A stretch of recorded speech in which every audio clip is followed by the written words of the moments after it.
Welcome friends. যদি সব ঠিকঠাক থাকে এবং গত বছরের ট্রেন্ডকে বজায় রাখতে হয়, তাহলে আর কয়েকদিন বা কয়েক সপ্তাহ পরেই আমাদের রাজ্যের মুখ্যমন্ত্রী ডিএ ঘোষণা করতে পারেন। তো এই সংক্রান্ত খবর আজকের প্রিন্ট মিডিয়াতে আমরা দেখতে পাচ্ছি। আর সপ্তাহ তিনেক পরেই পশ্চিমবঙ্গের রাজ্য সরকারি কর্মচারীদের মহার্ঘ ভাতা, ডিয়ারনেস অ্যালাউন্স বা ডিএ বৃদ্ধি পাবে, এমনই আশায় বুক বাঁধছেন রাজ্য সরকারি কর্মচারীদের একাংশ। আর যদি মহার্ঘ ভাতা বাড়ানো হয়, তাহলে কত শতাংশ বৃদ্ধি পাবে সেদিকে রাজ্য সরকারি কর্মচারীদের নজর থাকবে। যারা আপাতত ষষ্ঠ বেতন কমিশনের আওতায় 14% হারে মহার্ঘ ভাতা পাচ্ছেন। পশ্চিমবঙ্গের রাজ্য সরকারি কর্মচারীরা আপাতত ষষ্ঠ বেতন কমিশনের আওতায় আছেন। বিষয়টি নিয়ে confederation of state government employees সাধারণ সম্পাদক মলয় মুখোপাধ্যায় জানিয়েছেন, এখনও পর্যন্ত ষষ্ঠ বেতন কমিশনের আওতায় 4 দফায় ডিএ বাড়ানো হয়েছে। প্রথম দুটি দফায় 3% করে ডিএ বাড়িয়েছিল রাজ্য সরকার, আর পরের দুটি দফায় 4% করে মহার্ঘ ভাতা বেড়েছিল।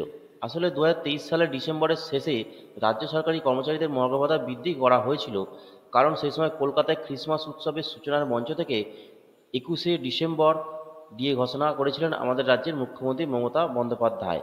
এবার সেই মঞ্চ থেকে আরও এক দফা ডিএ বাড়ানো হতে পারে বলে আশায় বুক পাচ্ছেন পশ্চিমবঙ্গের রাজ্য সরকারি কর্মচারী এবং অবসরপ্রাপ্ত রাজ্য সরকারি কর্মচারীদের একাংশ। ফ্রেন্ডস, এই ছিল আজকের প্রিন্ট মিডিয়ার নিউজ। চ্যানেলটি একেবারে নতুন, ভিডিওটিকে লাইক করতে পারেন, সাবস্ক্রাইব করতে পারেন। ভালো থাকুন, সুস্থ থাকুন, ধন্যবাদ।